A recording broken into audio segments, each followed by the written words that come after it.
Leibag asigi achauba airline company ma oiriba Indigo gi management crisis thokpada mamang sahi December 3 Lengakna domestic flight ki ticket mamal lupa lising taraganipan UDF passenger security fee amasung tax tagi hena lawba yaroi haina thamlamba athingba do ngasidagi lawthoklagani hairi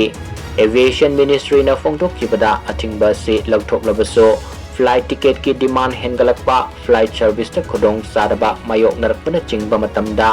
mathong maram khangdana flight ticket ki mamal ka hena hengalakpa gi thong de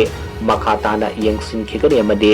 mathau tarabade amuk hanna ticket ki mamal sing ase asuk henba yaroi haibagi athingba thamjelakpa yai haike West Asia da thokliba lan nasina maram moraga international flight ki ticket mamal hanadagi saru kaya hengana yoli sairakasida domestic flight ki ticket mamal da thamlamba athingba do logthokkiba sina flight ticket ki mamal Khanghoudana Hengatlakpa Yaba gi Fibamda lakli hariba Fibamda si thau mamal Hengatlakpa sina amuk hena soksilakadori haina paw sina makatari